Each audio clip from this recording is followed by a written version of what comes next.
Bismillahirrahmanirrahim. Assalamualaikum warahmatullahi wabarakatuh.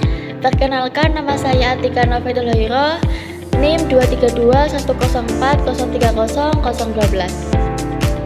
Di sini saya akan membahas tentang dilala menurut para ahli. Ahli yang saya bahas selanjutnya yaitu Asy-Syafi'i, Al-Jaiz, Ibnu Jini, Ibnu Sina, dan Al-Jurjani. Pembahasan yang pertama yaitu Imam Asy-Syafi'i. Nama lengkapnya yaitu Abu Abdullah Muhammad bin Idris Asy-Syafi'i. Lahir di Askelon, Palestina pada tahun 150 Hijriah atau 767 Masehi dan meninggal di Bushat, Mesir pada tahun 204 Hijriah atau 819 Masehi. Ia adalah seorang mufti besar Sunni Islam dan pendiri mazhab Syafi'i. Imam Syafi'i merupakan keturunan Bani Muthalib yang merupakan kerabat Rasulullah. Dalam pandangan ulama Syafi'iyah, dilalah dibagi menjadi dua macam. Yang pertama dilalah mantuk dan yang kedua dilalah mafhum. Secara etimologi, dilalah mantuk ini berasal dari bahasa Arab yaitu natakoyantiku, yang artinya berbicara. Isim maf'ulnya itu mantuk, yang dibicarakan. Mantuk adalah arti yang diperlihatkan oleh lafaz yang diungkapkan, yakni petunjuk arti tidak keluar dari unsur-unsur huruf yang diucapkan. Secara garis besar, dilalah mantuk ini dibagi menjadi dua, yaitu mantuk syar'i dan mantuk ghairu syar'i.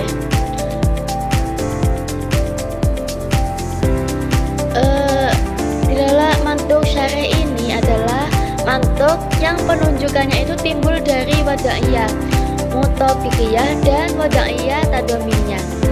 Menurut Syafi'iyah, yang dimaksud dengan mantuk syar'i ini adalah apa yang dimaksud dengan dilalah ibarat. Yang kedua yaitu mantuk ghairu syar'i. Mantuk ghairu syar'i ini adalah mantuk yang penunjukannya timbul dari wadaiyah iltizamiyah.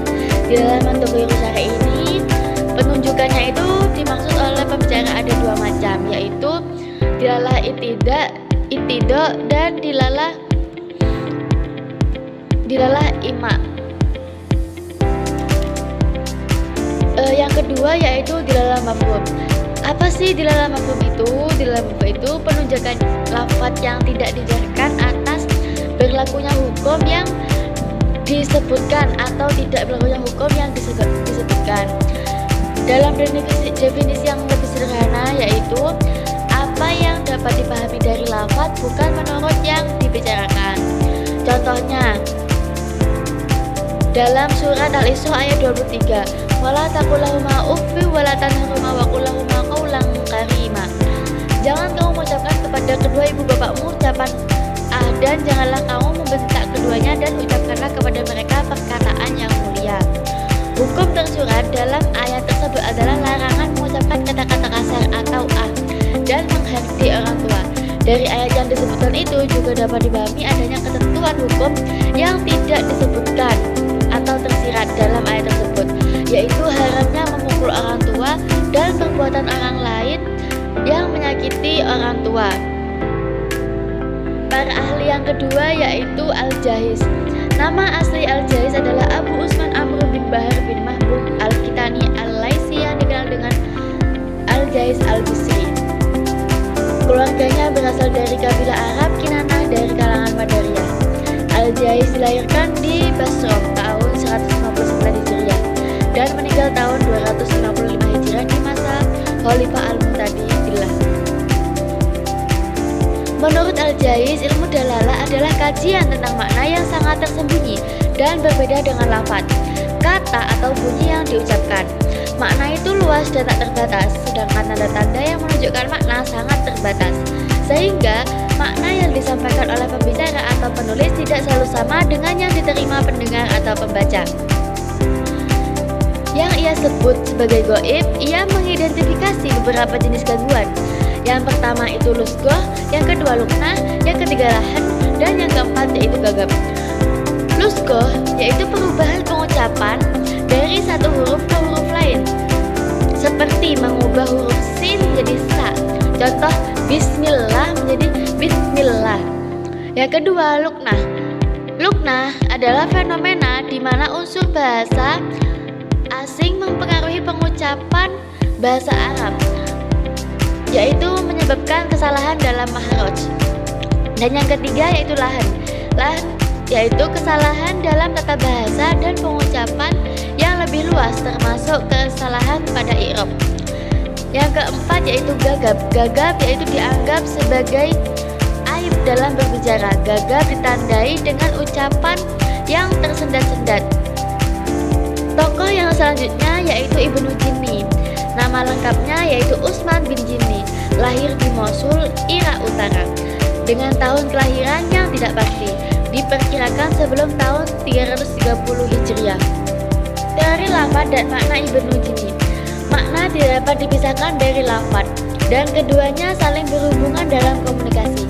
Ia menekankan bahwa makna adalah hasil analisis menyeluruh terhadap peristiwa kebahasaan yang melibatkan konteks sosial, fonologis, morfologis, sintaksis, dan leksikal. Berikut adalah beberapa pemikiran utama Ibnu Jinni tentang lafaz dan makna. Yang pertama yaitu adilalah al-ijtimaiyah atau konteks situasi. Yang kedua yaitu adilalah as-sautiyah. Yang ketiga yaitu adalah asyarfiyah. Yang keempat yaitu adilalah an-nahwiyah. Pertama yaitu adilalah al-ijtimaiyah. Makna dipengaruhi oleh konteks situasi, sosial kalam, dan kondisi yang mengelilingi peristiwa kebahasaan. Ibnu Jinni menunjukkan bahwa pemahaman makna tidak hanya bergantung pada kata-kata, tetapi juga pada situasi yang menyertainya. Contoh syair yang diberikan menunjukkan bagaimana konteks non-linguistik dapat memperjelas makna. Yang kedua yaitu adilalah as-sautiyah.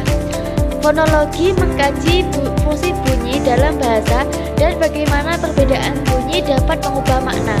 Ibnu Jinni mengistilahkan makna fonologi sebagai adilalah as-sautiyah yang lebih dominan dibandingkan dengan morfologi dan sintaksis. Ia menjelaskan bahwa perubahan fonem dalam kata dapat mengubah makna, seperti perbedaan antara kata qoma berdiri dan soma berpuasa. Yang ketiga yaitu adilalah as-sarfiyah. Morfologi mempelajari struktur dan klasifikasi kata. Ibnu Jinni menyebutnya adalah as-sinaiyah yang dihasilkan dari satuan morfologis dalam kata. Ia menjelaskan tentang morfem bebas dan terikat, serta bagaimana perubahan morfologis dapat mempengaruhi makna kata. Yang keempat yaitu adilalah an-nahwiyah. Sintaksis mengkaji posisi dan makna kata dalam kalimat. Ibnu Jinni membedakan antara makna nahwi dan makna mu'jam. Ia menunjukkan bahwa fa'il dan maf'ul tidak selalu mengikuti aturan gramatikal yang sama dalam penggunaan sehari-hari. Yang keempat yaitu Ibnu Sina. Ia memiliki nama lengkap Abu Ali Husain bin Abdullah bin Hasan bin Ali Ibnu Sina, atau di dunia barat dikenal dengan nama Avicenna. Ia dilahirkan pada bulan Safar di desa Afsana pada tahun 370 Hijriah, sebuah desa dekat dengan Bukhara, kini termasuk wilayah Uzbekistan, pada masa sebuah dinasti Persia di Asia Tengah. Ibnu Sina menyatakan bahwa proses semantik ditentukan oleh tiga hal, yaitu yang pertama mengacu pada stimulasi pendengaran, kemudian menghadirkan dalam gambaran dan maknanya. Yang kedua, benda-benda fisik baik yang ada atau tidak ada dari segi rasa, ide, dan abstrak. Yang ketiga, kata-kata indah yang ditulis dari ucapan-ucapan dan suara. Ibnu Sina dalam bukunya yang berjudul Asy-Syifa mengatakan bahwa sesungguhnya manusia telah dianugerahi kekuatan sensorik untuk menggambarkan atau mendeskripsikan objek eksternal sesuai dengan perasaan dan pikiran mereka, sehingga ketika mereka tidak melihat objek tersebut, mereka akan memiliki gambaran kedua yang sama. Dari pendapat Ibnu Sina, dapat disimpulkan bahwa proses semantik berasal dari pendengaran ataupun penglihatan manusia terhadap suatu objek tertentu. Proses semantik pada hakikatnya merupakan sikap naluriah manusia yang memang telah dianugerahi perasaan dan akal oleh Sang Pencipta. Sehingga dengan kedua hal tersebut, manusia bisa melahirkan sebuah makna dan konsep terhadap suatu objek. Pengertian makna menurut Abdul Qahir Al-Jurjani terbagi menjadi 3, yakni lexical meaning, grammatical meaning, dan metaphor meaning. Abdul Qahir dan lexical meaning. Abdul Qahir berpandangan sesungguhnya bahasa itu tidak lain hanyalah sejumlah hukum positif, baik pada tataran leksikal atau pada ranah gramatikal.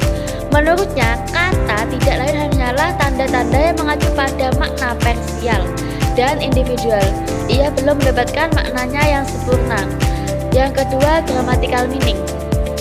Abdul Qahir Al-Jurjani sebenarnya telah membentuk suatu teori untuk pengertian dilalah dalam turuts Arab yang terkenal dengan teori nazm, yang dalamnya ia membuat berbagai aturan universal pengertian linguistik pada arah struktur dan memasukkan makna gramatikal atau al-makna an-nahwi sebagai prinsip tandingan atas teori ini. Terakhir yaitu metaphor meaning. Melalui penalaran dua konsep yakni metaphor versus hakiko, Abdul Qahir Al-Jurjani mengatakan sebuah kata yang mengacu kepada makna asal atau makna dasar tanpa mengundang kemungkinan makna lain disebut dengan hakiko. Sedangkan metafor adalah ketika seseorang mengalihkan makna dasar ke makna lainnya karena alasan tertentu, atau ia bermaksud melebarkan medan makna dari makna dasarnya. Secara teoretik, menurut Abdul Qahir, metafor adalah pengalihan makna dari yang leksikal menuju yang literer, atau dari yang denotatif menuju yang konotatif. Secara implisit, definisi di atas mengacu pada pengertian metafor mufrad, yakni metafor dalam kosakata. Sekaligus ia menunjukkan jenis metafor yang kedua, yaitu metafor dan kalimat. Sekian pembahasan yang telah saya buat. Mohon maaf bila ada tutur kata yang kurang berkenan atau kurang sempurna.